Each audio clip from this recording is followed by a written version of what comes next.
ఇక్కడ మనము ఈరోజు మెటలర్జీలో లోహ శాస్త్రానికి సంబంధించినటువంటి అంశాలను చూడబోయే ముందు 2015 టీఆర్టీ ఎగ్జామినేషన్ లోపల అడిగినటువంటి క్వశ్చన్లు కనుక గమనించి చూసినట్లయితే ఇక్కడ సల్ఫైడ్ ధాతువును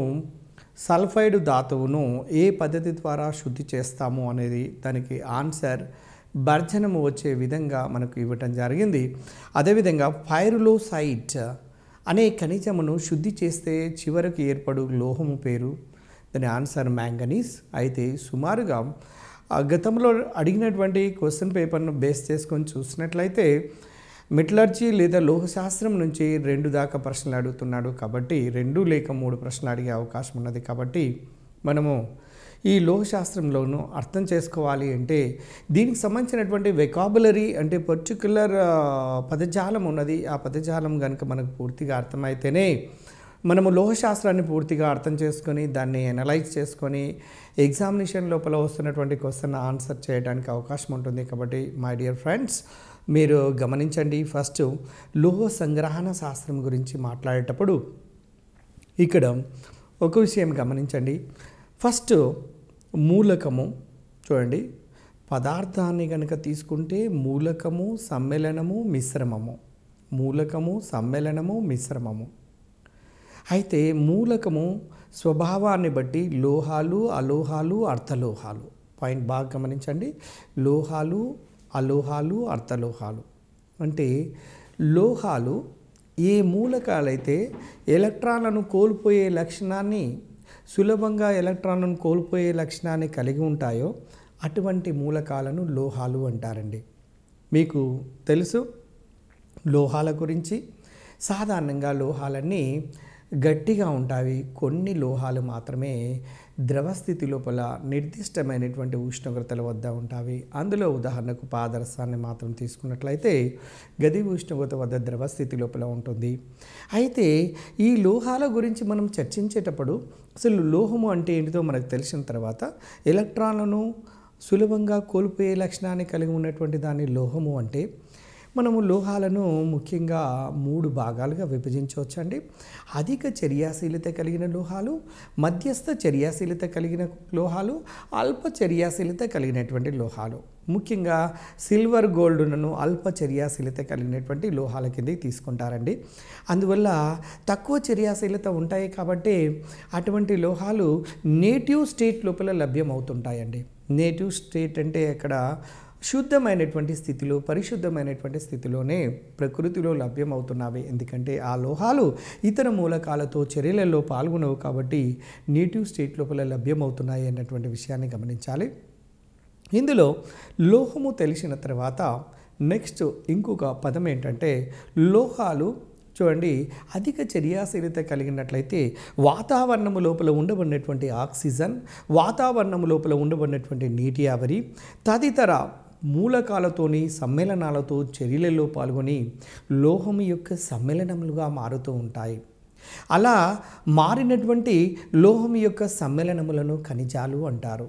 గమనించండి, ఇక్కడ చాలా జాగ్రత్తగా గమనించాలి. ఫస్ట్ మూలకం అంటే ఏందో తెలిసింది. స్వభావాన్ని బట్టి లోహాలు, అలోహాలు, అర్థలోహాలు తెలిసింది. లోహం యొక్క నిర్వచనం తెలిసిన తర్వాత లోహాలలో మళ్ళీ 3 రకాలుగా అధిక చర్యాశీలత కలిగిన లోహాలు, మధ్యస్థ చర్యాశీలత కలిగిన లోహాలు, అల్ప చర్యాశీలత కలిగిన లోహాలు. అధిక చర్యాశీలత కలిగినటువంటి లోహాలను తీసుకున్నట్లయితే first year, second year group మూలకాలలో అత్యధిక చర్యాశీలతను కలిగి ఉంటాయండి. అవి సులభంగా ఎలక్ట్రాన్ను కోల్పోతాయి. కారణం ఏంటంటే వాటి యొక్క పరమాణు సైజులు చాలా పెద్దవిగా ఉంటాయి కాబట్టి సులభంగా ఎలక్ట్రాన్ కోల్పోయే లక్షణాన్ని కలిగి ఉంటాయి. అంచేత ఈ మూలకాలు గాలి లోపల ఉండబడిన ఆక్సిజన్తోని లేదా గాలి లోపల ఉండబడిన నీటి ఆవిరితో చర్యలో పాల్గొన్నప్పుడు ఈ మూలకాల యొక్క సమ్మేళనాలు ఏర్పడతాయి. వీటిని ఖనిజాలు లేదా మినరల్స్ అంటారండి. ఇక్కడ మినరల్ అనే పదము లోహము యొక్క సమ్మేళనాన్ని ఖనిజము అంటారు. లోహము ఎందుకు ఖనిజంగా మారుతుంది అనేది క్వశ్చన్ వేసుకుంటే వాటి యొక్క చర్యాశీలత ఎక్కువగా ఉంటుంది కాబట్టి for example you take the any metal అంటే which is having the more reactive, simply you keep on the table for some time, simply it will be reacting with other elements like oxygen or water vapour. అప్పుడు ఏమైపోతుంది చెప్పండి? Compound of the మెటల్గా మారిపోతుంది. దాన్ని సమ్మేళనము అన్నాము. అయితే ఇక్కడ గమనించండి, లోహాలు సాధారణంగా సమ్మేళనాల స్థితిలో లభిస్తూ ఉంటుంటాయి. మినరల్ స్టేటులో అంటే ఖనిజాల స్థితి లోపల లభిస్తూ ఉంటాయి. అయితే ఒక్కొక్క లోహానికి చాలా ఖనిజాలు ఉంటాయండి, చాలా ఖనిజాలు ఉంటాయి. చిన్న ఎగ్జాంపుల్ మనం తీసుకొని చూద్దాము. అల్యూమినియం అనే లోహాన్ని తీసుకోండి. అల్యూమినియంకు అనేక ఖనిజాలు ఉన్నవి. ఉదాహరణకు డయాస్పోర్, చూడండి గమనించండి, డయాస్పోర్, బాక్సైట్, గిప్సైట్, కోరండం లాంటివి చాలా రకాల ఖనిజాలు ఉన్నవండి. కోరండం Al2O3, డయాస్పోర్ Al2O3H2O, bauxite Al2O3 2H2O, Al2O3 3H2O, గిప్సైట్, వీటన్నింటి లోపల అల్యూమినియం ఉన్నప్పటికీ కూడా అన్ని ఖనిజాలు అనేవి అల్యూమినియం లోహ నిష్కర్షణకు ఉపయోగపడటం లేదండి. ఓన్లీ ఆ 4 ఒక బాక్సైట్ మాత్రమే తక్కువ ఖర్చుతోని ఎక్కువ లాభాన్ని పొందగలిగేటట్టుగా అల్యూమినియం లోహాన్ని నిష్కర్షణ చేస్తారు. కాబట్టి ఆ 4 ఖనిజాలలో అల్యూమినియం యొక్క ఖనిజమైనటువంటి బాక్సైట్ను ధాతువు అంటారు. ఇంగ్లీష్లో దీన్ని ఓర్ అంటారు. అంటే ఏ ఖనిజం అయితే లోహ నిష్కర్షణకు ఉపయోగపడుతూ ఉంటుందో అటువంటి ఖనిజాన్ని ధాతువు లేదా ఓర్ అంటారండి. అంటే అల్యూమినియం యొక్క ధాతువు బాక్సైట్ అని అర్థము. గతంలో గ్రూప్ 1, గ్రూప్ 2 తదితర కాంపిటేటివ్ ఎగ్జామినేషన్లో ఎన్నిసార్లు అడిగాడో ఈ ప్రశ్నను. అంటే అల్యూమినియం యొక్క ఖనిజము లేదా అల్యూమినియం యొక్క ధాతువు అనే విధంగా ఆన్సర్ వచ్చేది బాక్సైట్ వచ్చే విధంగా, బాక్సైట్ యొక్క ఫార్ములాను కూడా Al2O3 2H2 అనే విధంగా వచ్చే విధంగా చాలా సందర్భాల్లో గ్రూప్ 2 లాంటి ఎగ్జామినేషన్లో మరియు వివిధ కాంపిటేటివ్ ఎగ్జామినేషన్లో అడిగారు. కాబట్టి దానిపైన మన దృష్టి సాధించవలసినటువంటి అవసరం ఉన్నది. తర్వాత డియర్ ఫ్రెండ్స్, ఇక్కడ మనకు లోహం అంటే ఏందో తెలిసింది. రెండవ పదము ఖనిజము, లోహము యొక్క సమ్మేళనాన్ని ఖనిజము అంటే ఏందో తెలిసింది. మూడవ పదము ధాతువు, అంటే ఒక లోహానికి అనేక ఖనిజాలు ఉన్నప్పటికీ అనేక ఖనిజాలలో ఏదో ఒక ఖనిజము మాత్రమే లోహ నిష్కర్షణకు ఉపయోగపడుతుంది. కాబట్టి దానిని మాత్రమే ధాతువు అంటారు అని. అంటే ధాతువు ఒకప్పుడు ఖనిజమే. ఇక్కడ జాగ్రత్తగా గమనించండి, ధాతువు ఒకప్పుడు ఖనిజమే అంటే ధాతువులన్నీ ఖనిజాలే. పాయింట్ గమనించండి, మన టెక్స్ట్ బుక్ లోపల ఇచ్చి ఉన్నటువంటి అంశం ఏంటంటే ధాతువులన్నీ ఖనిజాలే కానీ ఖనిజములన్నీ ధాతువులు కావు. అంటే ఈ పాయింట్ కనుక మీకు అర్థమైనట్లయితే దీని బేస్ మీద క్వశ్చన్ వేస్తే చాలా కన్ఫ్యూజన్ అయ్యే అవకాశం ఉంటుంది. కాబట్టి జాగ్రత్తగా గమనించండి. అల్యూమినియం యొక్క ఖనిజాలు 4 ఉన్నవి. ఈ 4 ఖనిజాలు 4 ధాతువులు కాదు. కానీ బాక్సైట్ అయినటువంటి ఈ ధాతువు ఒకప్పుడు ఖనిజంగానే ఉన్నది. కాబట్టి ప్రతి ధాతువు కూడా ఒక ఖనిజమే. కానీ ప్రతి ఖనిజం అనేది ఒక ధాతువు కాదు అనే విషయం మనకు అర్థమవుతున్నది. అయితే ఇక్కడ ఇంకొక పదాన్ని మీరు గమనించండి. ఒక లోహాన్ని మనము ఎక్కడో ఒక దగ్గర కొంతకాలం నిల్వ ఉంచినట్లయితే, మీరు ఐరన్ లోహాన్ని బయట నిల్వ ఉంచితే ఆ వాతావరణం లోపల ఉండబడినటువంటి ఆక్సిజన్ వాటర్ వేపర్తో చర్యలో పాల్గొని ఫెర్రిక్ ఆక్సైడ్గా మారుతుంది. దాన్నే రస్ట్ లేదా తుప్పు పట్టడం అంటారు. రస్ట్ లేదా తుప్పు పట్టడం, ఫెర్రిక్ ఆక్సైడ్ Fe2O3 XH2Oగా తుప్పు యొక్క ఫార్ములాను రాస్తుంటుంటాము. అది గతంలో కాంపిటేటివ్ లోపల అడిగినటువంటి క్వశ్చన్. దాన్ని జాగ్రత్తగా గుర్తుపెట్టుకోవాల్సినటువంటి అవసరం ఉంటుంది. ఒక లోహము అనేది, ఇనుము అనే లోహము రస్ట్ పట్టినప్పుడు దాని యొక్క భారం కూడా పెరుగుతుంది అనే విషయాన్ని మీరు గమనించండి. తర్వాత మనం ఇక్కడ గమనించాల్సినటువంటిది ఏంటంటే లోహము తెలిసింది, ఖనిజం తెలిసింది, ధాతువు తెలిసింది. ధాతువు తెలిసిన తర్వాత మనము ఇక్కడ గ్యాంగ్ అనే పదాన్ని తెలియాలండి. అంటే ధాతువు చుట్టూ కొన్ని మలినాలు ఉంటాయండి, వేస్ట్ పార్టికల్స్, వేస్ట్ ఇంప్యూరిటీస్, బురద, మట్టి, ఇసుక లాంటి చెదారమైనటువంటి పదార్థాలన్నీ కూడా ధాతువు చుట్టూ లేదా ఖనిజం చుట్టూ ఉంటుంటాయి. అటువంటి వాటిని మనం ఒక పదంతో పిలుస్తుంటుంటాము, గ్యాంగ్ లేదా మ్యాట్రిక్స్ అంటారండి. రేపు అడగొచ్చు కాంపిటేటివ్ ఎగ్జామినేషన్లో, రేపు డిఎస్సిలో, టీఆర్టీలో అడగొచ్చు. గ్యాంగ్ అనేది ఏంటిది అంటే ఒక వేస్ట్ మెటీరియల్, ఖనిజము లోపల లేదా ధాతువు లోపల ఉండబడినటువంటి పనికి రానటువంటి చెదారమైనటువంటి పదార్థాన్ని గ్యాంగ్ అంటారండి. ఇప్పుడు మనకు అర్థమైంది, లోహము తెలిసింది, ఖనిజం తెలిసింది, ధాతువు తెలిసింది. తర్వాత ఇక్కడ గమనించాల్సినటువంటి అంశం ఏంటంటే, ఉదాహరణకు ఇక్కడ మెటల్ ఉన్నట్టుగా భావించండి, దీని చుట్టూ మలిన పదార్థాలు ఉన్నట్టుగా భావించండి. ఈ మలిన పదార్థాలన్నీ గ్యాంగ్ అయినట్లయితే చూడండి, ఈ గ్యాంగునకు ఒక రసాయనిక పదార్థాన్ని కలపండి. చూడండి, ఈ ధాతువునకు లేదా ఖనిజానికి ఒక రసాయనిక పదార్థాన్ని కలిపితే ఈ రసాయనిక పదార్థము పోయి ఇక్కడ ఉండబడినటువంటి గ్యాంగ్ చెత్త చెదారమైనటువంటి వేస్ట్ ఇంప్యూరిటీస్తోని రసాయనిక చర్యలలో పాల్గొని కొత్త పదార్థంగా మారుతూ ఉంటుందండి. అంటే ధాతువు లేదా ఖనిజంతో పాటు ఉండబడినటువంటి మలినాలను తొలగించడానికి ఉపయోగించే పదార్థాన్ని ద్రవకారిణి అంటారండి. ద్రవకారిణి బాగా గమనించండి, ద్రవకారిణి లేదా ఫ్లక్స్ అంటారు ఇక్కడ. అయితే ఈ రసాయనిక పదార్థానికి ఉదాహరణకు గ్యాంగ్ అనే పదార్థానికి లోహము చుట్టూ ఉండబడినటువంటి గ్యాంగ్ అనే వేస్ట్ పార్టికల్స్కు ఆమ్ల స్వభావాన్ని ఉంటే క్షార ద్రవకారిని కలుపుతారు. ఈ క్షార ద్రవకారిని పోయి ఆమ్ల లక్షణము కలిగి ఉన్నటువంటి గ్యాంగ్తో కలిసి లోహమలము అనే వేస్ట్ మెటీరియల్ తయారవుతుంది. దాన్ని బయటికి తీసివేస్తాము. అదేవిధంగా ఒకవేళ గ్యాంగ్కు క్షార స్వభావం ఉంటే ఆమ్ల లక్షణము కలిగి ఉన్నటువంటి మనము ద్రవకారిని కలపాలి. అంటే రివర్స్ నేచర్ ఉన్నటువంటి వాటిని కలిపి ఈ గ్యాంగ్ను తొలగిస్తారు. అయితే దీని వలన నీకు ఇక్కడ ఒక పాయింట్ అర్థమైంది. ద్రవకారినికు గాంగ్ అనే వేస్ట్ మెటీరియల్ కలవటం వల్ల ఏర్పడినటువంటి దాన్ని మనము లోహమలము అంటారండి. ఇక్కడ ఉండబడినటువంటి మెటల్ను బయటికి తీయాలంటే గమనించండి, మెటల్ను మనము బయటికి అమాతం తీయలేము. అనేక రకాల రసాయనిక పద్ధతులను, కొన్ని ప్రిన్సిపల్స్ను ఉపయోగించుకొని మనం ఈ ఖనిజాన్ని బయటికి నిష్కర్షణ చేయవలసినటువంటి అవకాశం ఉన్నది. కాబట్టి అలాంటి ఖనిజముల నుండి లేదా ధాతువుల నుండి లోహాన్ని బయటికి తీయటాన్ని, శుద్ధి చేసేటట్టుగా తీయటాన్ని మనము లోహ నిష్కర్షణ అంటారు. దాన్నే మెటలర్జీ అంటారు. దాన్నే ఎక్స్ట్రాక్షన్ ఆఫ్ ద మెటల్ అంటారు.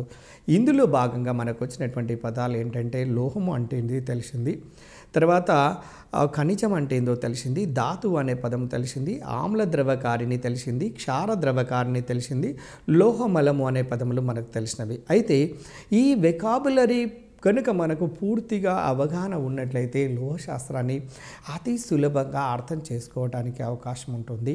లేకపోయినట్లయితే మనకు ఈ లోహశాస్త్రం అనేది అర్థం కాకుండా ఇబ్బంది పెట్టే అవకాశం ఉంటుంది. కాబట్టి డియర్ ఫ్రెండ్స్, ఫస్ట్ ఈ వెకాబులరీ మీద పట్టు సాధించడానికి కోసం ప్రయత్నం చేయండి. తర్వాత మీరు గమనించండి, లోహశాస్త్రంలో మొట్టమొదటిగా సాధారణంగా లోహాలు ప్రకృతిలో స్వేచ్ఛాస్థితిలో అరుదుగా లభిస్తూ ఉంటాయి. లోహాలు సమ్మేళన రూపంలో ఎక్కువగా లభిస్తూ ఉంటాయండి. మీరు ఇప్పుడే మనం చదువుకున్నాము, లోహాలు అనేది ఎక్కువ చర్యాశీలత కలిగినటువంటివి సమ్మేళన స్థితిలో లభిస్తాయి అన్నటువంటి విషయం మనకు అర్థమైంది. తర్వాత సమ్మేళనాల నుండి లోహాలను సంగ్రహించుట, వాటిని శుద్ధి చేయటము మరియు వాటి యొక్క మిశ్రమ లోహాలను తయారు చేయుటకు సంబంధించినటువంటి శాస్త్రాన్ని లోహశాస్త్రం అంటారండి. ఈ లోహశాస్త్రంలోనే మిశ్రమ లోహాల గురించి కూడా చదువుతాము. 2 లేదా అంతకంటే ఎక్కువ లోహాలు కలిసి ఏర్పరిచినటువంటి సజాతీయమైన మిశ్రమాన్ని మిశ్రమ లోహాలు అంటారండి. ఉదాహరణకు ఉక్కు లాంటిది తీసుకోవచ్చు. ఐరన్ ప్లస్ కార్బన్తో కలిసి ఉన్నటువంటిది, దాన్ని స్టీల్ అంటారు. ఐరన్ ప్లస్ కార్బన్ల యొక్క మిశ్రమమును స్టీల్ అంటారు. క్రోమియం స్టీల్ అంటే chromium plus iron plus carbon. Manganese steel అంటే మ్యాంగనీస్ ప్లస్ ఐరన్ ప్లస్ కార్బన్లుగా తీసుకుంటాము. అయితే ఇక్కడ ఈ లోహశాస్త్రం అనే పదాన్ని తెలిసిన తర్వాత మనం గమనించవలసినటువంటి అంశాలు ఏంటంటే చూడండి, ప్రకృతిలో లభించే లోహ సమ్మేళనాలు ఇసుక, రాళ్ళు, బంకమన్ను మొదలైనటువంటి మలినాలతో కలిసి ఉంటాయి. వీటిని ఏమంటున్నాము అంటే ఖనిజాలు అంటాము. ఖనిజము అంటే లోహము యొక్క సమ్మేళనాన్ని మనము ఖనిజము అంటాము అనే విషయాన్ని మనము ఇప్పుడే గమనించాము. ఆ తర్వాత మీరు డియర్ ఫ్రెండ్స్ మీరు గమనిస్తూ ఉండండి, భూమి పై పటము లోపల చూడండి, పటలములో దొరికే లోహము యొక్క సమ్మేళనాన్ని ఖనిజము అంటారు. భూమి యొక్క పై పటలంలో దొరికే లోహము యొక్క ఖనిజాన్ని ఖనిజము అంటారు. పారిశ్రామికంగా ఏ ఖనిజము నుండి లోహాన్ని లాభదాయకంగా వేరు చేయగలమో అలాంటి ఖనిజాన్ని ఆ లోహము యొక్క ధాతువు అంటారు అన్నటువంటి విషయాన్ని మనము ఇప్పుడే చర్చించాము. తర్వాత డియర్ ఫ్రెండ్స్ మీరు గమనిస్తూ ఉండండి, ఉదాహరణకు అల్యూమినియం యొక్క లోహము బాక్సైట్ ఇప్పుడే గమనించాము Al2O3 2H2O గాను, బంకమన్ను Al2O3 అంటే 2 మోల్స్ ఆఫ్ SiO2 గాను, అంటే బంకమన్ను లోపల ఉండబడినటువంటి మూలకాలు అల్యూమినియం, ఆక్సిజన్, సిలికాన్ లాంటివి ఉంటున్నవి. వీటి యొక్క Al2O3 2SiO2 2H2O దీని యొక్క మిశ్రమాన్ని బంకమన్నుగా మనం భావిస్తాము. అయితే కానీ బాక్సైట్ మాత్రమే అల్యూమినియం సంగ్రహానికి ఉపయోగిస్తారు కనుక దీన్ని అల్యూమినియం యొక్క ధాతువు అంటారనే విషయాన్ని మనం ఇప్పుడే చూసాము. అల్యూమినియంకు అనేక ఖనిజాలు ఉన్నప్పటికీ కూడా ఒకే ఒక బాక్సైట్ నుండి, అంటే తక్కువ ధరలో అల్యూమినియం లోహాన్ని నిష్కర్షణ చేయడానికి అవకాశం ఉన్నప్పుడు బాక్సైట్నే ఎక్కువ పరిమాణంలో తక్కువ ధరతో మనం నిష్కర్షణ చేయడానికి అవకాశం ఉన్నప్పుడు మనం ఆటోమేటిక్గా బాక్సైట్ అనే ఖనిజాన్ని ఎన్నుకుంటాము అల్యూమినియం నిష్కర్షణలో. కాబట్టి అల్యూమినియం యొక్క ధాతువు ఏంటి అని అంటే సింపుల్గా మనం ఆన్సర్ చెప్పొచ్చండి. అది దానికి ఆన్సర్ అల్యూమినియం యొక్క ధాతువు అనేదే అక్కడ బాక్సైట్ అనే విషయాన్ని మనం చెప్పవచ్చు. తర్వాత డియర్ ఫ్రెండ్స్ గమనించండి, ఇంకొక ముఖ్యమైనటువంటి పాయింట్ బంగారము, ప్లాటినం మరియు సిల్వర్ వంటి కొన్ని లోహాలు మాత్రము ప్రకృతిలో స్వాభావికంగా అదేవిధంగా నేటివ్ స్టేట్ లోపల లభిస్తూ ఉంటుంటాయి. వీటిని నోబెల్ మెటల్స్ అని కూడా అంటారండి. అంటే అతి తక్కువ చర్యాశీలత కలిగినటువంటి లోహాలను నోబెల్ మెటల్స్ అనే పదంతో కూడా పిలుస్తాము. అందులో బంగారము, ప్లాటినం, సిల్వర్ లాంటి లోహాలను మనం తీసుకోవచ్చు. అయితే ఇక్కడ ఒక విషయాన్ని గమనించండి, బంగారము, ప్లాటినం వంటి కొన్ని లోహాలు మాత్రమే ప్రకృతిలో స్వాభావికంగా లభిస్తూ ఉంటాయి. మరియు సాధారణంగా లోహాలు వంటివి ఆక్సైడులుగా మరియు కార్బోనేటులుగా, సల్ఫేటులుగా, హాలైడులుగా మరియు సిలికేట్ల రూపంలో లభిస్తాయండి. సాధారణంగా మీరు లోహశాస్త్రాన్ని కనుక మీరు గమనించి చూసినట్లయితే లోహశాస్త్రం లోపల ఉండబడినటువంటి ఖనిజాలను కనుక చూసినట్లయితే లోహం యొక్క ఆక్సైడ్ కానీ, లోహం యొక్క కార్బోనేట్ కానీ, లోహం యొక్క హాలైడ్ కానీ, లోహం యొక్క సిలికేట్గా కానీ ఆ రూపంలో లభిస్తున్నాయండి. ఏ రూపము లోపల ఏ ఆక్సైడ్ రూపంలో ఎటువంటి రూపంలో ఉన్నప్పుడు వాటికి ఒక స్పెషల్ మెథడ్స్ను ఉపయోగించి వాటిని నిష్కర్షణ చేస్తుంటారండి. వాటికి సంబంధించినటువంటి వివరాలను మనము చూస్తాము. అయితే దీని తర్వాత చూడండి, ఉదాహరణకు మనము కొన్ని ఈ పదములను ఖచ్చితంగా గుర్తుపెట్టుకోవడానికి ప్రయత్నం చేయాలండి.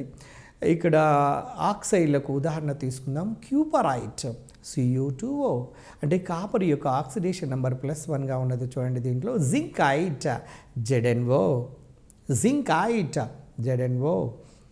నెక్స్ట్ కార్బోనేటులు అనే ఖనిజాలను కనుక తీసుకున్నట్లయితే మాలకైట్ చూడండి, CuCO3 copper carbonate, copper hydroxide. తర్వాత నెక్స్ట్ సున్నపు రాయి యొక్క ఫార్ములాను కనుక తీసుకున్నట్లయితే CaCO3 కాల్షియం కార్బోనేట్. సున్నపు రాయి యొక్క ఫార్ములా అడగటానికి అవకాశం ఉంటుంది. అది కాల్షియం కార్బోనేట్ అండి, కాల్షియం యొక్క ఖనిజంగా మనం భావించవచ్చు. తర్వాత సల్ఫేట్లలో తీసుకున్నట్లయితే బరైటీస్ BaSO4 బేరియం సల్ఫేట్ చూడండి, బరైటీస్ ద ఎగ్జాంపుల్ సల్ఫేట్కు. అట్లనే ఆమ్లసైట్కు ఇక్కడ PbSO4. హాలైట్స్ని కనుక తీసుకొని చూస్తే హార్న్ సిల్వర్ గుర్తుపెట్టుకోండి, చాలా సందర్భాల్లో అడిగారు. హార్న్ సిల్వర్ యొక్క ఫార్ములా Ag సిల్వర్ అంటే సిల్వర్ క్లోరైడ్ అండి, AgCl.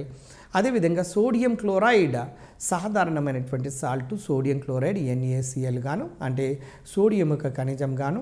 అదేవిధంగా సిలికేట్లను కనుక తీసుకున్నట్లయితే హెమిమార్ఫైట్ 2ZnO, SiO2, H2O మొదలైనటువంటివి.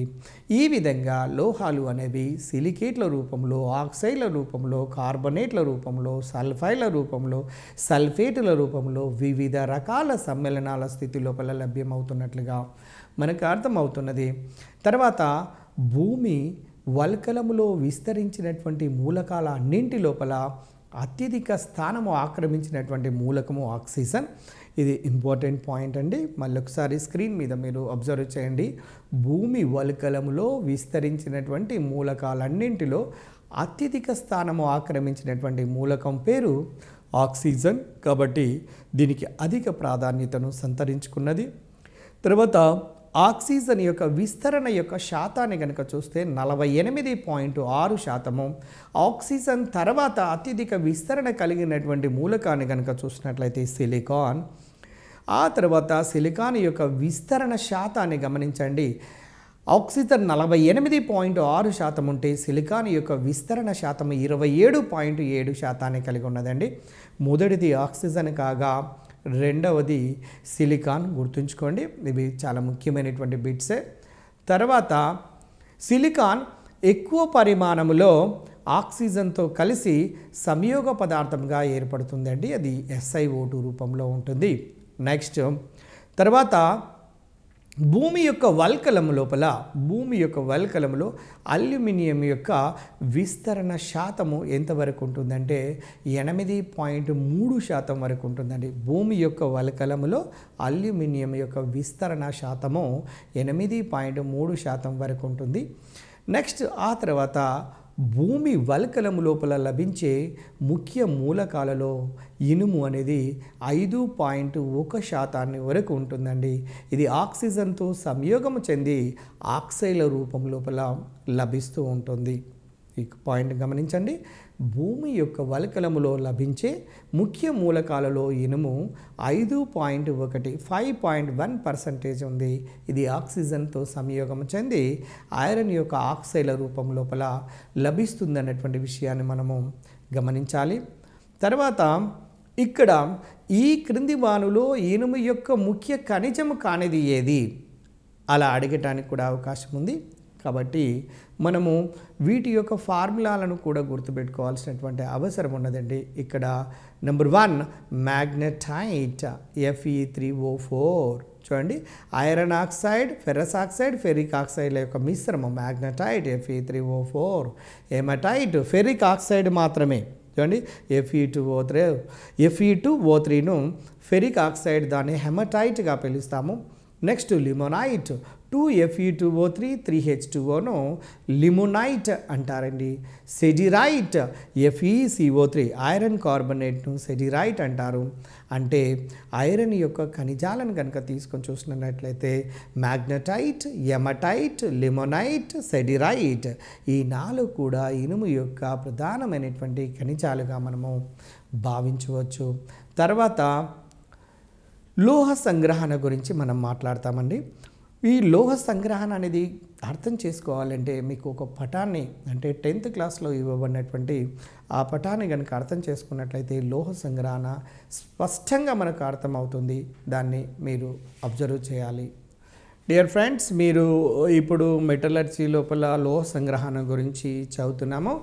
ఈ లోహ సంగ్రహణము అర్థం కావాలి అంటే మొదట్లో ఒక చార్ట్ ఒకటి అర్థం చేసుకోవాల్సినటువంటి అవసరం ఉన్నది. దానికంటే ముందస్తుగా గమనించండి, సాధారణంగా లోహాన్ని సంబంధితమైనటువంటి ధాతువుల నుండి 3 దశలలో సంగ్రహిస్తారండి. ఒక లోహ నిష్కర్షణ, ఒక ఖనిజము లేదా ధాతువు ఉన్నదండి. దాని లోపల ఉండబడినటువంటి లోహాన్ని కనుక బయటికి తీయాలి అంటే, ఏదైనా ఒక లోహాన్ని బయటికి తీయాలంటే ప్రధానంగా 3 రకాల పద్ధతులను ఉపయోగించి మనము లోహ సంగ్రహణ చేస్తూ ఉంటాము. అయితే ఇక్కడ గమనించాల్సినటువంటి అంశం ఏంటంటే, చూడండి, మొదటిది ధాతువును గాఢత చెందించుట. గమనించండి, ధాతువును గాఢత చెందించుట, కాన్సన్ట్రేషన్ ఆఫ్ ద ఓర్. అంటే మొదటగా ఏ లోహాన్ని అయితే నిష్కర్షణ చేయాలో ఆ లోహానికి సంబంధించినటువంటి ధాతువును సెలెక్ట్ చేసుకుంటారండి. ధాతువును సెలెక్ట్ చేసుకున్న తర్వాత దాన్ని గాఢత చెందించాలి.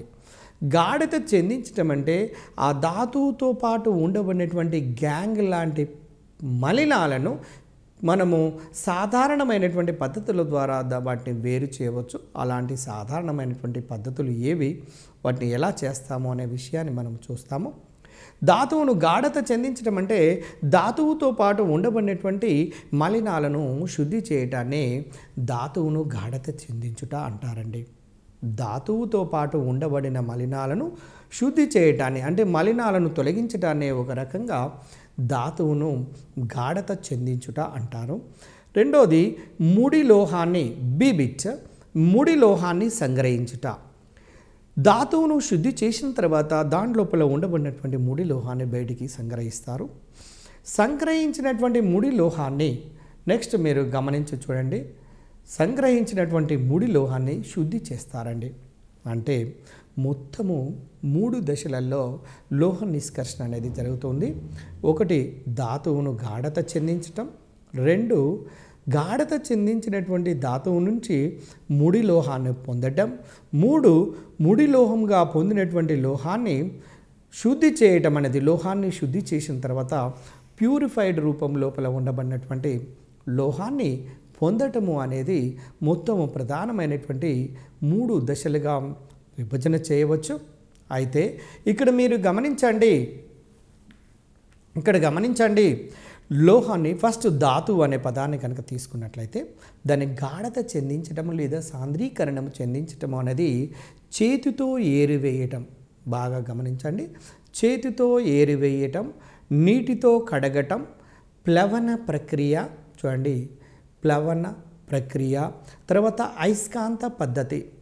ఈ ప్రధానమైనటువంటి ఈ 4 పద్ధతులను ఉపయోగించి ధాతువుగా ఎన్నుకునబడినటువంటి దాని చుట్టూ ఉండబడినటువంటి మలినాలను, దానితో అంటి ఉండబడినటువంటి మలినాలను సైజులో పరిమాణంలో ఎక్కువగా కనపడి తీయటానికి ఉపయోగపడినటువంటి మలినాలను శుద్ధి చేస్తారండి.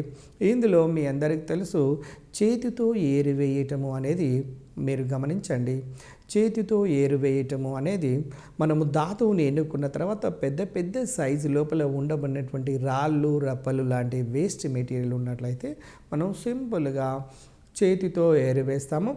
తర్వాత రెండవది ఏంటంటే నీటితో కడగటము. చూడండి, నీటితో కడగటం అంటే ధాతువును చూర్ణంగా మార్చి, ధాతువును మెత్తటి పొడిగా మార్చినటువంటి పొడిను ప్రవహిస్తున్నటువంటి నీటి లోపల, అంటే ఒక పాత్రను బేస్ చేసుకొని ప్రవహిస్తున్నటువంటి నీటి లోపల కనుక వేసినట్లయితే దానిలో చెత్త చెదారము, వేస్ట్ మెటీరియల్, గ్యాంగ్ లాంటి పార్టికల్స్ కనుక ఉన్నట్లయితే అవి నీటితో పాటు కొట్టుకొని బయటికి వెళ్ళిపోగా అధిక సాంద్రత కలిగినటువంటి లోహపు కణాలు పాత్ర యొక్క అడుగు భాగమునకు చేరుతూ ఉంటాయి. కాబట్టి ఈ విధంగా మనకు కొంతవరకు శుద్ధి చేసినటువంటి ధాతువును పొందవచ్చును. అదేవిధంగా ప్లవన క్రియ, చూడండి ప్లవన క్రియ లోపల కూడా చూడండి జనరల్గా సల్ఫైడ్ ధాతువులను ప్లవన క్రియను ఉపయోగించి శుద్ధి చేస్తారు. ఇది చాలా కాంపిటేటివ్ ఎగ్జామినేషన్లలో అడిగినటువంటి బిట్ అండి. దయచేసి దీన్ని చాలా జాగ్రత్తగా గమనించండి. ప్లవన క్రియ ద్వారా ముఖ్యంగా సల్ఫైడ్ ధాతువులను శుద్ధి చేస్తారు. దీనిలో ఈ పద్ధతిలో ఒక పాత్ర లోపలికి తీసుకోబడినటువంటి ధాతువు యొక్క చూర్ణాన్ని నీటికి కలిపి దానికి అధిక పీడనముతో వస్తున్నటువంటి గాలిని దాని లోపలికి పంపించి దానికి యూకలిప్టస్ ఆయిల్, చూడండి యూకలిప్టస్ ఆయిల్, పొటాషియం ఈథైల్ జాంతేట్ లాంటి కొన్ని కెమికల్స్ని కలిపిన తర్వాత ఆయిల్ కలపడం వల్ల అధిక పీడనంతో గాలిని పంపడం వల్ల దాంట్లో నురగ అనేది వచ్చేస్తుంది. నురగ చుట్టూ కూడా తక్కువ సాంద్రత కలిగినటువంటి ఈ లోహపు యొక్క కణాలు చుట్టుకొని లేదా అంటుకొని ఉంటాయి. ఈ అంటుకొని ఉన్నటువంటి ఈ ఫోమ్ లాంటి వాటిని, ఆ నురుగును మనము ప్రత్యేకమైనటువంటి గరిటెల సహాయంతో బయటికి తీసి లోహపు కణాలను వేరు చేస్తాము. అప్పుడు ఆ పాత్ర లోపల ఇక్కడ గ్యాంగ్కి సంబంధించినటువంటి మలినాలన్నీ కూడా అడుగు భాగానికి చేరుతూ ఉంటాయి. అదేవిధంగా అయస్కాంత పద్ధతి, చూడండి అయస్కాంత అంటే మ్యాగ్నెటిక్ రోలర్స్ను దానిపైన ఒక పట్ట లాంటివి ఉంటుంది. పైన గనుక మనము లోహపు చూర్ణాన్ని కనుక వేసినట్లయితే ఆ లోహము గనుక ఒకవేళ అయస్కాంత క్షేత్రం చేత ఆకర్షింపబడేదైతేనేమో దగ్గరలోనూ దాని గ్యాంగ్ లాంటి మలిన పదార్థాలేమో దూరంగా పడుతాయి. కాబట్టి ఈ విద్యుత్ అయస్కాంత అంటే ఈ అయస్కాంత మ్యాగ్నెటిక్ రోలర్ మెథడ్ను ఉపయోగించి కూడా కొంతవరకు ధాతువును శుద్ధి చేస్తాము లేదా గాఢత చెందిస్తాము. అయితే ఇక్కడ డియర్ ఫ్రెండ్స్, ఇక్కడ మాత్రమే సీక్రెట్ దాగి ఉన్నది లోహం యొక్క నిష్కర్షణం. ఫస్ట్ లోహ సంగ్రహణ శాస్త్రం అర్థం కావాలి అంటే 3 దశలలో లోహాన్ని నిష్కర్షణ చేసే విషయము, దీని యొక్క వెకాబులరీ, లోహము అంటే ఏంటి, ఖనిజము అంటే ఏంటి, ధాతువు అంటే ఏంటి, ఆమ్ల ద్రవకారిణి అంటే ఏంటి, క్షార ద్రవకారిణి అంటే ఏంటి, లోహమలము అంటే ఏంటిది, నెక్స్ట్ ధాతువును గాఢత చెందించటము అంటే ఏంటిది అనే పదములు తెలిసిన తర్వాత 3 దశలలో దీన్ని నిష్కర్షణ చేసేటప్పుడు మొదటి దశలో ధాతువును గాఢత చెందించటం, రెండవ దశలో ముడి లోహాన్ని పొందటం, మూడవ దశ లోపల లోహాన్ని వివిధ ప్రత్యేకమైనటువంటి పద్ధతులను ఉపయోగించి లోహాన్ని నిష్కర్షణ చేస్తుంటామండి. అయితే ఇక్కడ మీకు గత క్లాసులలో మీకు స్పెషల్గా అంటే డియర్ ఫ్రెండ్స్ మీరు జాగ్రత్తగా గమనించండి.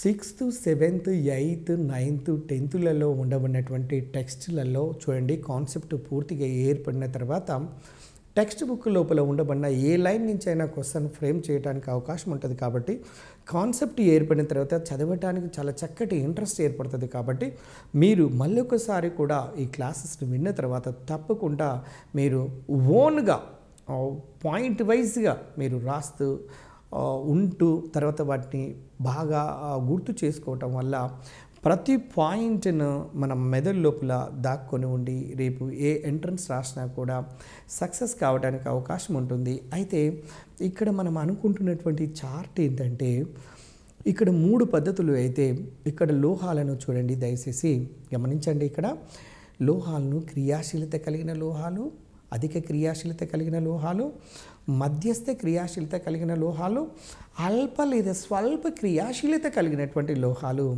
వాటిని మనం సిల్వర్, గోల్డ్గా తీసుకోవటం జరిగినది మీకు తెలిసినటువంటిది.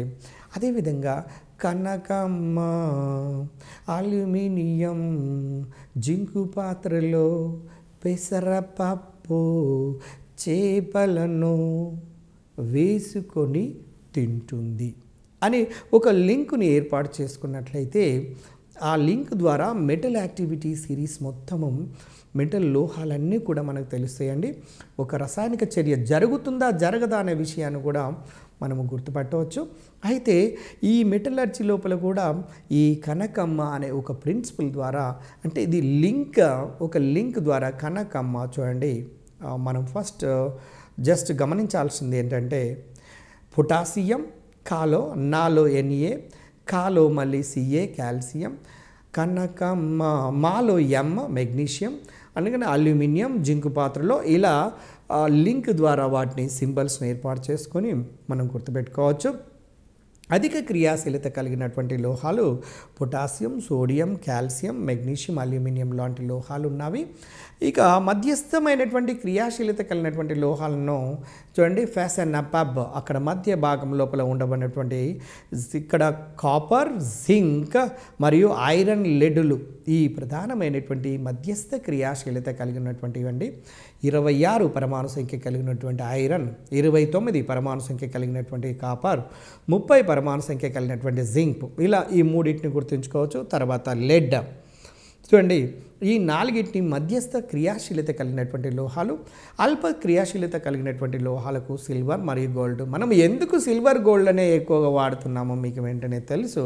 వాటి యొక్క షైనింగ్ అనేది వాటి ఉపయోగించడం వల్ల కొంతకాలం తర్వాత వాటి యొక్క కలర్ లోపల పెద్దగా మార్పు అనేది కనిపించదు. కాబట్టి ఇతర మూలకాలతో బాగా చర్యలలో పాల్గొని సమ్మేళన స్థితి లోపలికి మారవు. కాబట్టి వాటిని ఆభరణాల లోపల మనము ఉపయోగిస్తున్నాము.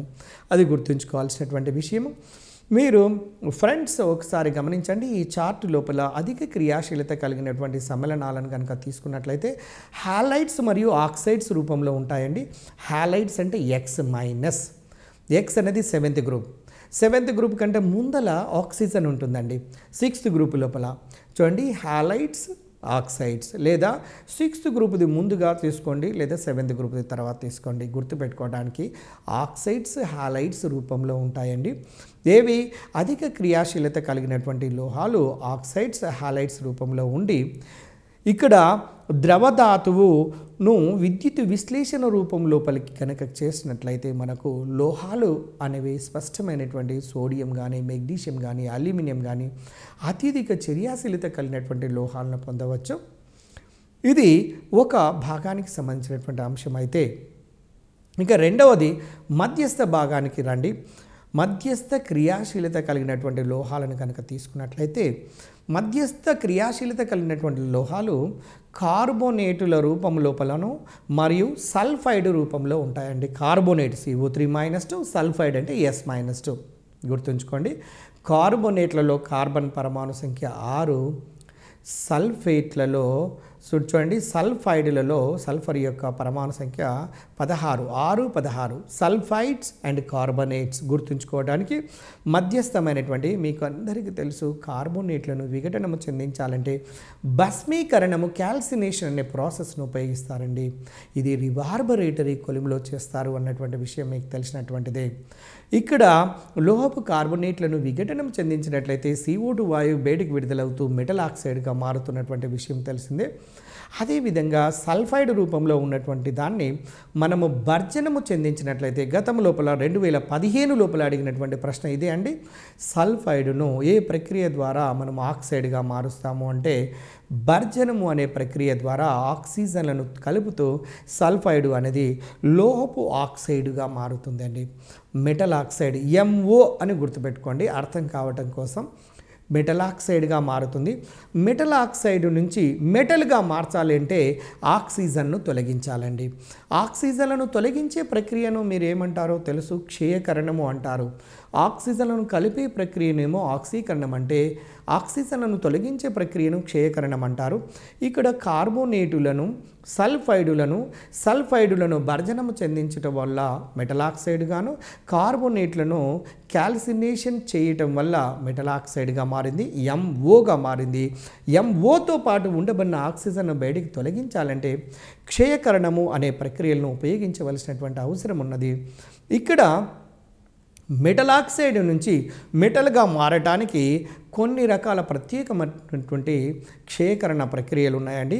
దాంట్లో రసాయన క్షయకరణము, స్వీయ క్షయకరణము, తర్వాత స్థానభ్రంశ పద్ధతి, దాంతోపాటుగా విద్యుత్ విశ్లేషణ క్షయకరణము అనే ఈ 4 రకాల క్షయకరణ పద్ధతులను ఉపయోగించి మెటల్ ఆక్సైడ్ నుంచి మెటల్ను పొందడానికి ఉపయోగిస్తాము. రసాయన క్షయకరణము, స్వీయ క్షయకరణము, స్థానభ్రంశ క్షయకరణము, విద్యుత్ విశ్లేషణ క్షయకరణం, ఈ 4 రకాల ప్రక్రియలను ఉపయోగించి మనం మెటల్ ఆక్సైడ్ను మెటల్గా పొందుతాము. మెటల్గా పొందినటువంటిది ముడి లోహము. ఆ ముడి లోహంతో పాటు కూడా ఇంకా కొన్ని ఇంప్యూరిటీస్, అపరిశుద్ధ పదార్థాలు ఉంటాయి. కాబట్టి ఆ ముడి లోహాన్ని శుద్ధమైన లోహాలుగా మార్చాలి అంటే మళ్ళీ కొన్ని స్పెషల్ పద్ధతులను ఉపయోగించి స్వేదనము, చూడండి, ముడి లోహాన్ని లోహంగా మార్చడానికి ఉపయోగించే పద్ధతుల పేర్లు కూడా చాలా ముఖ్యమైనటువంటివండి. ఈ పేర్లను మనం గుర్తుపెట్టుకోవాలి. స్వేదనము మరియు పోలింగ్, చూడండి గమనించండి, స్వేదనము, పోలింగ్ ద్రవీభవన ప్రక్రియ, దానితో పాటుగా విద్యుత్ విశ్లేషణ ప్రక్రియలను కనుక ఉపయోగించినట్లయితే మనము ముడి లోహాన్ని శుద్ధమైనటువంటి లోహంగా పొందడానికి అవకాశం ఉంటుంది. ఇక చివరగా మొదటిది అధిక చర్యాశీలత కలిగినటువంటి లోహాలు, రెండవది మధ్యస్థ చర్యాశీలత కలిగినటువంటి లోహాలు. వాటిని గుర్తుపెట్టుకోవడానికి 26 పరమాణు సంఖ్య, 29 పరమాణు సంఖ్య, 30 పరమాణు సంఖ్య ఐరన్, కాపర్, జింక్ మధ్యస్థంగా ఉండబడినటువంటి రియాక్టివిటీ. ఇక అల్ప చర్యాశీలత కలిగినటువంటి లోహాల గురించి మీకు తెలుసు, సిల్వర్ అండ్ గోల్డ్ను మనం తీసుకోవచ్చు. అయితే ఈ సిల్వర్ అండ్ గోల్డ్లను మాత్రము జనరల్గా ఇవి ఏ రూపంలో ఉంటాయి అంటే చూడండి, సల్ఫైడ్ల రూపంలో ఉంటాయండి. జనరల్గా ఆ తక్కువ చర్యాశీలత కలిగినటువంటి మూలకాలు సల్ఫైడ్ రూపం లోపల ఉంటాయి. కాబట్టి ఈ సల్ఫైడ్ రూపం లోపల ఉండబడినటువంటి దాన్ని భర్జనము, చూడండి రోస్టింగ్, దీన్ని ఇంగ్లీష్లో రోస్టింగ్ అంటారు. భర్జనము అనే ప్రక్రియను ఉపయోగించినట్లయితే మీకు తెలుసు ఆటోమేటిక్గా సల్ఫైడ్ మెటల్ ఆక్సైడ్గా మారుతూ ఉంటుంది. మెటల్ ఆక్సైడ్ను మెటల్గా మార్చాలి అంటే, ఆక్సిజన్ను తొలగించాలంటే వివిధ రకాల క్షయకరణ పద్ధతులను ఉపయోగిస్తారనేటువంటి విషయం మీకు తెలుసు. ఇక్కడ ముడి లోహం ఏర్పడిన తర్వాత ముడి లోహం నుంచి మళ్ళీ శుద్ధమైనటువంటి లోహంగా పొందాలి అంటే స్వేదనము, పోలింగ్, తర్వాత ద్రవీభవన ప్రక్రియ, దానితో పాటు విశ్లేషణ ప్రక్రియలను ఉపయోగించి శుద్ధమైనటువంటి లోహాన్ని పొందుతూ ఉంటాము అన్నటువంటి విషయం ఈ పట్టిక ద్వారా అర్థమైంది. ఇప్పుడు ఓవరాల్ పిక్చర్ చూడండి దయచేసి మై డియర్ ఫ్రెండ్స్. మీరు ఈ మెటలర్జీ మీద పూర్తి కమాండింగ్ ఏర్పడాలంటే మనం చేయాల్సినటువంటి అంశం ఏంటంటే, ఫస్ట్ లోహాన్ని నిష్కర్షణ చేయడానికి కావలసినటువంటి 3 దశలు మీరు మరొకసారి గమనించండి. ఇక్కడ ధాతువు నుంచి ధాతువును గాఢతపరచడం నెంబర్ 1 ఏ బిట్, బి బిట్ లోపల గాఢతపరిచినటువంటి దాని నుంచి ముడి లోహాన్ని పొందటం, ఇది బి రెండవ దశ అయితే, మూడవ దశలో ముడి లోహంగా పొందినటువంటి దాని చుట్టూ కూడా కొంతవరకు ఇంకా మలినాలు ఉంటాయి కాబట్టి శుద్ధమైనటువంటి లోహంగా మార్చటం లోపల ప్రత్యేక పద్ధతులను ఉపయోగించి మనము ఈ లోహం నిష్కర్షణ చేస్తుంటుంటాము. కాబట్టి ఏవి ఆక్సైడులుగా మారుతాయి అంటే తక్కువ చర్యాశీలత కలిగినటువంటి లోహాలు సల్ఫైడ్ రూపంలో ఉంటున్నవి అన్న విషయం మనకు అర్థమైంది. మధ్యస్థ క్రియాశీలత కలిగినటువంటి లోహాలు అయితే కార్బోనేట్ల రూపంలో మరియు సల్ఫైడ్ల రూపం లోపల ఉంటాయని, అత్యధిక చర్యాశీలత కలిగినటువంటివి అయితే ఆక్సైడ్ల రూపంలో మరియు హాలైడ్ల రూపంలో ఉంటాయని, వీటిని వాటి సమ్మేళన స్థితి లోపలికి వచ్చిన తర్వాత విద్యుత్ విశ్లేషణ పద్ధతులను ఉపయోగించి క్యాథోడ్ వద్ద ఆయా లోహాలను పొందుతామన్నటువంటి విషయాన్ని మనము అనేక చాప్టర్ లోపల చదవటం జరిగింది.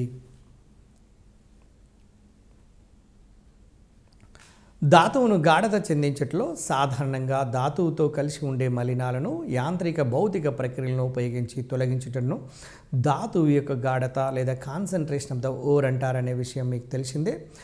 ధాతువు సాధారణంగా లోహంతో పాటు కొన్ని మలినాలు, రాళ్ళు, ఇసుక, బంకమన్ను, మైకా, క్వార్ట్జ్ మొదలైనటువంటి పదార్థాలతో కలిసి ఉంటుంది. ఈ మలిన పదార్థాలను గ్యాంగ్ లేదా మ్యాట్రిక్స్ అంటారు. చూడండి, ధాతువు చుట్టూ ఉండబడే మలినాలను గ్యాంగ్ లేదా మ్యాట్రిక్స్ అంటారన్న విషయాన్ని మనము చాప్టర్ బిగినింగ్ లోపలే మనం చూడటం జరిగింది. తర్వాత ఆక్సైడ్ మరియు కార్బోనేట్ ధాతువులను గాఢత చెందించడానికి సాపేక్ష సాంద్రత పద్ధతిని ఉపయోగిస్తారు. చూడండి, ఇందులో ఇక్కడ టీఆర్టీ ఎగ్జామినేషన్ పాయింట్ ఆఫ్ వ్యూలో లేదా TET examination any competitive examination point of వ్యూలో మీరు చూసినా కూడా ఆక్సైడ్లను కానీ కార్బోనేట్ ధాతువులను గాఢత చెందించాలంటే సాపేక్ష సాంద్రత అనే పద్ధతిని ఉపయోగిస్తారనేది గుర్తుంచుకోండి. అది ముఖ్యమైనటువంటి బిట్గా మీరు భావించండి. తర్వాత సాపేక్ష సాంద్రత పద్ధతిలో ధాతువును ప్రవహించే నీటిలో కడుగుతారు. దీనివల్ల మలినాలు వంటివి కొట్టుకొని పోయి బరువైనటువంటి ధాతువు యొక్క కణాలు అడుగు భాగానికి మిగిలిపోతాయన్న విషయాన్ని మనం ముందే గమనించడం జరిగింది. తర్వాత చూడండి, సల్ఫైడ్ ధాతువును చాలా కాంపిటేటివ్ ఎగ్జామినేషన్లు అడిగారండి. సల్ఫైడ్ ధాతువును గుర్తుంచుకోండి, ప్లవన క్రియ ద్వారా మాత్రము గాఢత చెందిస్తారు. తర్వాత నెక్స్ట్ టిన్ స్టోన్ వంటి ధాతువును విద్యుదయస్కాంత పద్ధతిలో గాఢత చెందిస్తారు. ఎందుకంటే మ్యాగ్నెట్తోనే ఆకర్షింపబడే లోహము ఆ ఖనిజంలో లేదా ధాతువులో ఉన్నట్లయితేనే మనం ఈ విద్యుదయస్కాంత పద్ధతిని ఉపయోగిస్తాము అన్నటువంటి విషయం మనకు విషిదమవుతుంది. తర్వాత బాక్సైడ్ ధాతువును లీచింగ్ పద్ధతి ద్వారా గాఢత చెందిస్తారు. ఇక్కడ ఈ పద్ధతి పేరు గుర్తుంచుకోండి, బాక్సైడ్ ధాతువును లీచింగ్ పద్ధతి ద్వారా మనము గాఢత చెందిస్తామంటే ప్యూరిఫికేషన్ చేస్తాము. ఇదే విధంగా ఈ పద్ధతి లోపల బాక్సైట్ ధాతువును సోడియం హైడ్రాక్సైడ్లో కరిగించి అల్యూమినియం హైడ్రాక్సైడ్గా అవక్షేపించి ఎర్రగా కాల్చి తిరిగి బాక్సైట్ Al2O3ను పొందుతారు. ఇది ఒక ముఖ్యమైనటువంటి అంశమే. తర్వాత మీరు గమనించాల్సినటువంటి ఏంటంటే లీచింగ్ పద్ధతిలో గమనించండి, మీరు స్క్రీన్ మీద లీచింగ్ పద్ధతిలో ధాతువు యొక్క రసాయన స్వభావము ప్రకారము తగినటువంటి కారకాన్ని ఉపయోగించి ధాతువును మాత్రమే ద్రావణములు కరిగేటట్లుగా చేస్తారు. ఉదాహరణకు బాక్సైడ్ ధాతువును NaOH ద్రావణంలో కరిగిస్తారండి. దానికి ఎగ్జాంపుల్గా NaOH ద్రావణం లోపల బాక్సైడ్ ధాతువును అనే దాన్ని కరిగిస్తూ ఉంటాము. తర్వాత ముడి లోహాన్ని సంగ్రహించటం. చూడండి, మనం ఇప్పుడే జనరల్గా ఆ నిష్కర్షణకు సంబంధించినటువంటి అంశాన్ని మనము చూడటం జరిగినది.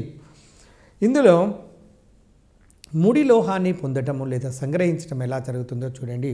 సాధారణంగా ధాతువులో లోహపు భాగము ధనాత్మక భాగమై ధనాత్మక ఆక్సీకరణ స్థితిలో ఉంటుంది.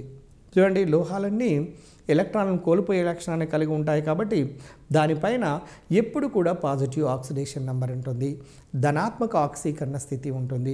అదే అలోహాలు, సల్ఫర్ ఉన్నదనుకోండి S-2 అలోహము, ఆక్సిజన్ ఉందనుకోండి అలోహము O-2. ఈ విధంగా అలోహాలు అయితే నెగిటివ్ స్టేట్లోను, లోహాలు అయితే పాజిటివ్ స్టేట్ లోపల ఉంటాయి అన్నటువంటి విషయం మీ అందరికీ తెలిసిందే. లోహాలు నిరంతరం ఎలక్ట్రాన్లు కోల్పోతే పాజిటివ్ ఛార్జ్, అలోహాలు నిరంతరం ఎలక్ట్రాన్లు గ్రహించడం వల్ల నెగిటివ్ ఛార్జ్ ఏర్పడుతున్నటువంటి విషయం మీకు తెలిసినటువంటిదే. తర్వాత స్వాభావికంగా ధాతువు నుండి లోహాన్ని సంగ్రహించే ప్రక్రియ క్షయకరణ చర్య. చూడండి, మీరు విద్యుత్ విశ్లేషణ పద్ధతి లోపల కూడా చూడండి, కాటయాన్లు కాథోడ్ వద్దకు పోయి ఎలక్ట్రాన్లను గ్రహించి క్షయకరణము చెందటం అనేది జరిగిన తర్వాత మాత్రమే కాథోడ్ వద్ద లోహాన్ని పొందుతాము అన్నటువంటి విషయాన్ని మీరు ఎలక్ట్రాలసిస్ అనే యూనిట్ లోపల మీరు చదువుతూ ఉంటారు. అంటే ఒక రకంగా స్వాభావికంగా ధాతువు నుండి లోహాన్ని సంగ్రహించే పద్ధతి లేదా ఆ చర్య పేరు ఏంటంటే క్షయకరణ చర్య అనేది గమనించాల్సినటువంటి అవసరం ఉన్నది. తర్వాత సులభంగా క్షయకరణ చర్యకు గురి అయ్యే ధాతువు యొక్క ఆక్సైడు ధాతువులు కనుక ఇతర సల్ఫైడులు, క్లోరైడులు, కార్బోనేటులు ధాతువులను సాధారణంగా ఆక్సైడ్లుగా మారుస్తారు అండి. ఇక్కడ గమనించండి, సులభంగా క్షయకరణ చర్యకు గురయ్యే ధాతువు యొక్క ఆక్సైడులు ధాతువులు కనుక ఇతర సల్ఫైడ్, క్లోరైడులు, కార్బోనేటులు ధాతువులుగా సాధారణ ఆక్సైడ్లుగా మారుస్తూ ఉంటారనే విషయాన్ని గమనించాలి. తర్వాత నెక్స్ట్ లోహాన్ని చూడండి, ధాతువుల నుండి సంగ్రహణ చేసేటప్పుడు 3 ముఖ్యమైన ప్రక్రియలు ఉంటాయండి. భస్మీకరణం అనే ఉష్ణ రసాయనిక ప్రక్రియ, నెక్స్ట్ ఉష్ణ ప్రక్రియ, భర్జనము అనేది ఉష్ణ ప్రక్రియ, ప్రగలనము అనేది కూడా భస్మీకరణము, భర్జనము, ప్రగలనము.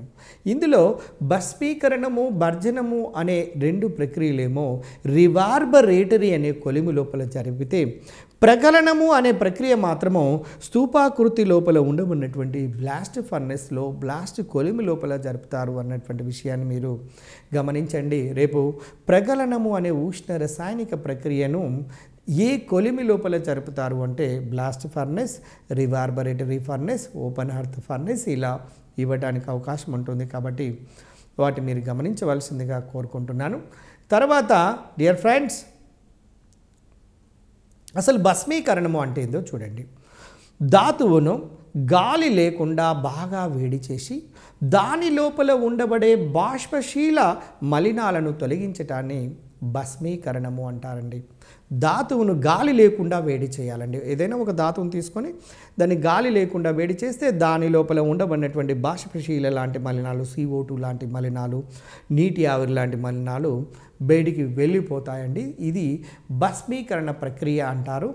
తర్వాత మీరు ఇంకొకటి గమనించాల్సినటువంటి విషయం ఏంటంటే భస్మీకరణములో సేంద్రియ పదార్థములు ఏ పదార్థాలు బయటికి వెళ్ళిపోతున్నాయో గమనించండి.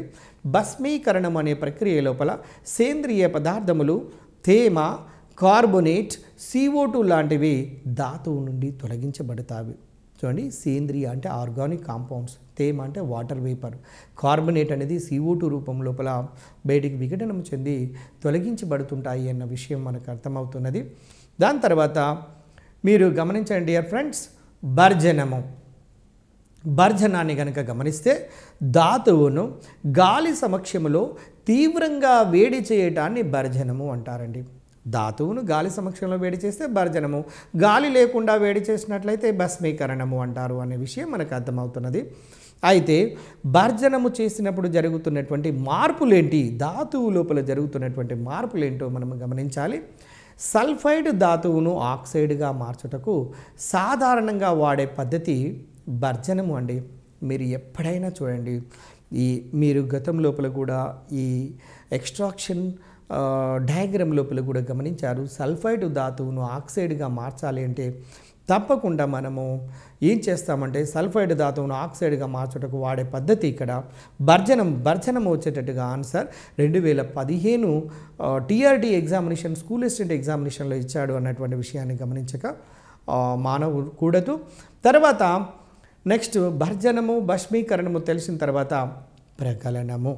చూడండి, ఈ 3 ప్రక్రియలండి ఎంత మోస్ట్ ఇంపార్టెంట్ అంటే మీరు ఇదొకటే కాదు, అన్ని రకాల కాంపిటేటివ్ ఎగ్జామినేషన్లు అడుగుతుంటుంటారు కాబట్టి దాన్ని మనం బాగా అర్థం చేసుకొని గుర్తుంచుకోవాల్సినటువంటి అవసరం ఉన్నది. డియర్ ఫ్రెండ్స్, మీరు గమనిస్తూనే ఉన్నారు, ఇక్కడ ప్రగలనము అనేది ఒక ఉష్ణ రసాయనిక ప్రక్రియ అన్నటువంటి విషయం మీ అందరికీ తెలుసు. ఒక ధాతువునకు చాలా జాగ్రత్తగా గమనించండి, ఒక ధాతువునకు ద్రవకారిని కలిపి కానీ, ద్రవకారిణి అంటే మీకు తెలుసు మలినాలను తొలగించడానికి ఉపయోగించే పదార్థాన్ని ద్రవకారిణి అంటారనే విషయము. చూడండి, ఒక ధాతువునకు ద్రవకారిని కలిపి కానీ కలపకుండా కానీ అధిక ఉష్ణోగ్రత వద్ద వేడి చేయటం వల్ల లోహాన్ని, దాని సల్ఫైడ్ల యొక్క మిశ్రమాన్ని దాని ద్రవస్థితిలో పొందగలిగినట్లయితే దాన్ని ప్రగలనము అంటారు. చూడండి, ఈ విధమైనటువంటి ప్రక్రియను మనం ఏమంటున్నామంటే ప్రగలనము అంటాము. ఒక ధాతువునకు ద్రవకారిని కలిపి కానీ కలపకుండా కానీ అధిక ఉష్ణోగ్రతకు వేడి చేసి లోహాన్ని ద్రవస్థితిలో పొందుతూ ఉంటారండి. అంటే అక్కడ ఆ విధంగా పొందటాన్ని మనము ఏమంటాము అంటే ప్రగలనము అంటారు. ఈ ప్రగలనం అనే ప్రక్రియ బ్లాస్ట్ ఫర్నెస్లో, స్తూపాకారం కలిగినటువంటి బ్లాస్ట్ ఫర్నెస్లో జరుపుతారు. ఇది చాలా ఎత్తైనటువంటి ఫర్నెస్. దాని యొక్క నిర్మాణం గురించి మనము స్పష్టంగా చదువుతాము తర్వాత క్లాస్ లోపల. నెక్స్ట్ డియర్ ఫ్రెండ్స్, చూడండి, ప్రగలనములో సాధారణంగా ధాతువు క్షయీకరణ ప్రక్రియకు గురి కాబడుతుంది. It's the most important bit అండి. ప్రగలనము అనే ప్రక్రియ లోపల ధాతువు ఆక్సీకరణము చెందుతుందా, క్షయీకరణము చెందుతుందా అనే అంశాల గురించి అడిగే అవకాశం ఉంటుంది. కాబట్టి ఇది క్షయీకరణ ప్రక్రియ గుర్తుంచుకోండి. అదేవిధంగా గత క్లాసులలో మీరు చదివారు, మొక్కలలో జరిగే కిరణజన్య సమయక్రియ కూడా ఒక క్షయీకరణ ప్రక్రియకు ఉదాహరణగా తీసుకోవచ్చు అనే విషయాన్ని మీరు మర్చిపోవద్దు. ఎందుకంటే అది కూడా ఏదో ఒక రూపం లోపల ఎంట్రన్స్లలో అడుగుతున్నారు. కాబట్టి క్షయకరణము ఎక్కడ క్షయకరణము అనేవి ఉన్నాయో వాటిని క్రోడీకరించి ఒకే దగ్గరికి తీసుకొచ్చి మన మెమరీ లోపల కూర్చోబెట్టినట్లయితే then we are able to predict, లేదా వాటిని గుర్తుంచుకోవడానికి ఈజీ మార్గం ఏర్పడుతుందండి. తర్వాత మీరు గమనించండి, లోహాన్ని శుద్ధి చేయటం.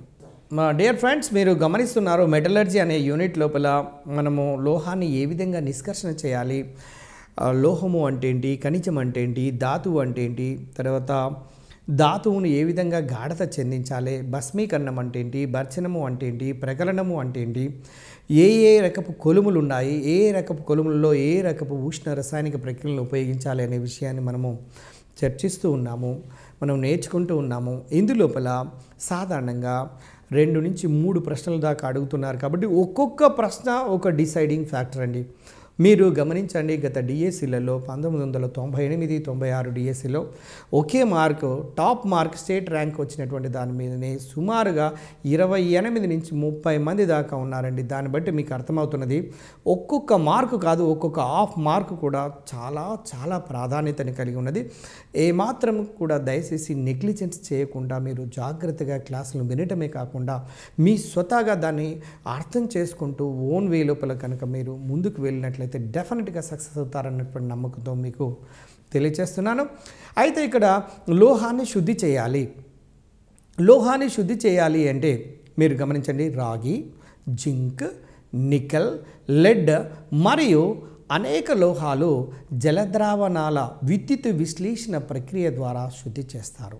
లోహాన్ని శుద్ధి చేసేటప్పుడు వీటిని గమనించండి, విద్యుత్ విశ్లేషణ ప్రక్రియలో ధనాత్మక లోహపు అయాను రుణ ధ్రువము చేత ఆకర్షింపబడుతుంది.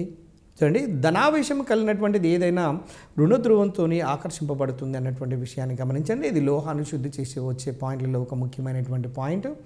తర్వాత ఇనుము యొక్క లోహ సంగ్రహణ గమనించండి. మీరు ఏ లోహాన్నైనా సంగ్రహణ చేయండి. మీరు గతంలో పట్టిక గురించి మీరు చూశారు.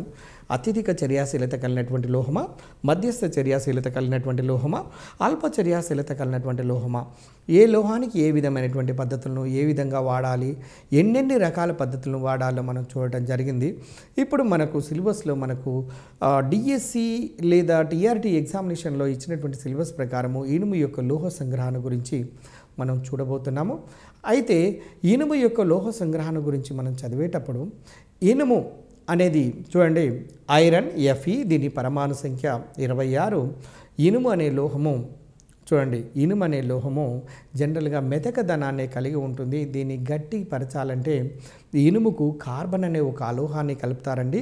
కార్బన్ అనే అలోహాన్ని కలపటం వల్ల ఒక స్టీల్ అనే పదార్థం ఏర్పడుతుంది. గట్టిగా ఉండబడే స్టీల్ అనే పదార్థం ఏర్పడుతుంది. అలాంటి స్టీలుకు వేరొక మ్యాంగనీస్ని కలిపితే మ్యాంగనీస్ స్టీల్, టంగ్స్టన్ కలిపితే టంగ్స్టన్ స్టీల్, మ్యాంగనీస్కి కలిపితే మ్యాంగనీస్ స్టీల్, అంటే manganese plus iron plus carbon, అలా వివిధ రకాల స్టీళ్లను మనము పొందుతూ ఉంటుంటాము. ఆ స్టీల్ను అంటే ఒక్కొక్క రకమైనటువంటి స్టీల్ ఒక ప్రత్యేకమైనటువంటి ధర్మాలను కలిగి ఉంటుంది. కాబట్టి మనము నిత్య జీవితంలో ఉపయోగిస్తున్నటువంటి అనేక పాత్రల తయారీలో అనేక రకాలుగా మనం వాటిని ఉపయోగించుకుంటున్నాము. అటువంటి ఇనుము యొక్క లోహ సంగ్రహణ ఏ విధంగా ఉన్నది అనే విషయాన్ని మనం చూడబోతున్నాము. అయితే డియర్ ఫ్రెండ్స్, మీరు గమనిస్తుండండి, ఇనుము యొక్క లోహము స్వాభావికంగా లభించదు. దాని యొక్క ఖనిజాలు అంటే ఐరన్గానే దొరకకుండా లభించకుండా, మీరు గమనించండి, ఐరన్గానే లభించకుండా ఐరన్ ఇతర సమ్మేళనాల స్థితిలో లభిస్తుంది. అంటే ఇది కొంతవరకు చర్యాశీలతను కలిగి ఉండటం వల్ల ఇతర మూలకాలతో చర్యలలో పాల్గొని లోహం యొక్క సమ్మేళనంగా మారటం వల్ల దాని యొక్క ఖనిజాల రూపంలో లభిస్తుంది. దాని యొక్క ఖనిజాలు ముఖ్యంగా ఐరన్ యొక్క ఆక్సైడులు, ఐరన్ యొక్క కార్బోనేట్లు, ఐరన్ యొక్క సల్ఫైడులుగా లభిస్తూ ఉంటాయండి. ఐరన్ యొక్క ఆక్సైడులు, ఐరన్ యొక్క కార్బోనేట్లు, ఐరన్ యొక్క సల్ఫైడ్ల రూపం లోపల ఇనుము యొక్క సమ్మేళనము అనేది లభ్యమవుతుంది. అంటే ఇనుము అనేది సల్ఫైడ్ల రూపంలో, ఆక్సైడ్ల రూపంలో, ఖనిజాల రూపంలో దొరుకుతున్నది అన్నటువంటి విషయం మనకు అర్థమవుతుంది. తర్వాత దీన్ని గమనించండి, ఈ పాయింట్ మనకు తెలిసిన తర్వాత రక్తము లోపల ఉండబడినటువంటి హీమోగ్లోబిన్లో ఘటక పదార్థంగా ఉండబడినటువంటి లోహము ఏంటిదంటే ఇనుము. ఇది అడగటానికి అవకాశం ఉందండి. మన శరీరం లోపల రక్తం ఉంటుంది. రక్తాన్ని కనుక మీరు పరిశీలన చేసినట్లయితే ఎరుపు రంగు లోపల ఉంటుంది. రక్తం ఎందుకు ఎరుపు రంగులో ఉంటుంది? గత కాంపిటేటివ్లో చాలా సందర్భాల్లో అడగటం జరిగింది. దీనికి ఆన్సర్గా మీరు ఏం చెప్పొచ్చు అంటే, చూడండి, హీమోగ్లోబిన్ అనే ఒక రకపు ప్రోటీన్ కలిగి ఉండటం వల్ల రక్తం ఎరుపు రంగు లోపల ఉంటుంది అనే విషయం మనకు అర్థమవుతుంది. అయితే హీమోగ్లోబిన్ అనేది ఏ లోహంతో నిర్మితమై ఉంటుంది అంటే ఐరన్ లోహంతో నిర్మితమై ఉంటుంది అన్నటువంటి విషయాన్ని గమనించండి. ఇక ఇనుము యొక్క లోహ సంగ్రహణలో వాడు ముఖ్యమైనటువంటి ఖనిజాలు, మనము ఈ అంశాన్ని గమనిద్దాము. ఇనుము యొక్క లోహ సంగ్రహణలో వాడు ముఖ్యమైనటువంటి ఖనిజాలను మనం గమనించినట్లయితే చూడండి, magnetite Fe3O4, యమటైట్ Fe2O3, లియోనైట్ 2Fe2O3 and 3H2O, సెటిరైట్ Fe2CO3. చూడండి, నెక్స్ట్ తర్వాత ఐరన్ పైరైట్స్. చూడండి, ఇక్కడ సెటిరైట్ FeCO3 అండి, అక్కడ ఫార్ములాను గమనించండి. ఐరన్ పైరైట్స్, చూడండి, ఐరన్ పైరైట్స్ FeS2. ఇవన్నీ కూడా ఐరన్ యొక్క ఖనిజాలే. ఈ క్రింది వానిలో ఐరన్ యొక్క ఖనిజం కానిది ఏది, ఈ క్రింది వానిలో ఐరన్ యొక్క ఖనిజం ఏది అని అడగటానికి అవకాశం ఉంటుంది. కాబట్టి మీరు ఏవైనా షార్ట్ వేను ఏర్పాటు చేసుకొని గుర్తుంచుకోవడానికి ప్రయత్నం చేయండి. ఇక్కడ magnetite, haematite, limonite, siderite, iron pyrites అనే మొదలైనటువంటివన్నీ కూడా ఐరన్ యొక్క ఖనిజాలుగా మనము లెక్కిస్తాము లేదా గుర్తిస్తాము. తర్వాత చూడండి, నెక్స్ట్ వాణిజ్యపరంగా కనుక మనము గమనించినట్లయితే ఐరన్ను 3 రకాలుగా లభిస్తుందండి. అది దుఃఖ ఇనుము, చేత ఇనుము, ఉక్కు అనే విషయాలను మనము ఈ మెటలర్జీ యొక్క సెకండ్ పార్ట్ లోపల మనం మిగిలినటువంటి కొలుములు, దాని లోపల జరిగే ప్రక్రియలు, తర్వాత రస్ట్ ఏర్పడడం, వాటికి సంబంధించినటువంటి తొలగించడానికి లేదా రస్ట్ ఏర్పడకుండా ఉండటానికి కావాల్సిన పద్ధతులు, గ్యాల్వనైజేషన్ మొదలైనటువంటి అన్ని రకాల అంశాల గురించి మనము మెటలర్జీ పార్ట్ 2లో చూస్తామండి. ఇప్పుడు పార్ట్ 1లో మనం గమనించింది ఏంటంటే ముఖ్యంగా లోహము అంటే ఏంటి, తర్వాత లోహము యొక్క లక్షణాలు కూడా గుర్తుపెట్టుకోండి. లోహము యొక్క లక్షణాలు మీరు లోహాలు అలోహాలు అనే చాప్టర్లో 8th క్లాస్ లోపల ఉండబడినటువంటి వాటిలో స్పష్టంగా మీకు వివరించడం జరిగినది. మీరు 6th, 7th, 8thలలో ఉన్నటువంటి చాప్టర్ ఇది సింపుల్ కదా అన్నటువంటి ఏదో భావనతో నెగ్లిజెన్స్ మాత్రం దయచేసి చేయబాకండి. అలాంటి నెగ్లిజెన్స్ చేసినటువంటి వాళ్ళు ఎంఎస్సీ కెమిస్ట్రీ చేసినటువంటి వాళ్ళు కూడా కొన్ని సందర్భాల్లో కెమిస్ట్రీకి సంబంధించినటువంటి బిట్ను అంటే దగ్గర కాంపిటేటివ్ ఎగ్జామినేషన్లో పెట్టలేకపోయారు. ఉదాహరణకు ఈ క్రింది వాణిలో చూడండి, ఈ క్రింది వానిలో వాసన లేని ఆమ్లం ఏది? హైడ్రోక్లోరిక్ ఆమ్లము, నత్రిక్ ఆమ్లము, సల్ఫ్యూరిక్ ఆమ్లం. గత డిఎస్సీలలో 96, 98 ఆ ప్రాంతంలో అడగబడినటువంటి క్వశ్చన్ అండి. ఇది ఎంఎస్సి కెమిస్ట్రీ చేసినటువంటి వాళ్ళు కూడా చిన్న తరగతులలో ఉన్నప్పటికీ కూడా దానిపైన ఎక్కువగా కేంద్రీకరించకపోవటం వల్ల ఆ పాయింట్ని మిస్ చేయటం వల్ల తన జాబ్ను కోల్పోయినటువంటి పరిస్థితులు కూడా గమనించవచ్చు. కాబట్టి దయచేసి ఇదే కదా, ఇంత చిన్నదే కదా, దీనికి చెప్పవలసినటువంటి అవసరం ఉన్నదా అన్నటువంటి ఆ భావనతో చూడబాకండి. కానీ ఆ చాప్టర్ పైన పూర్తి కమాండింగ్ తీర్చుకోవడానికి ప్రయత్నం చేయండి. Thank you very much.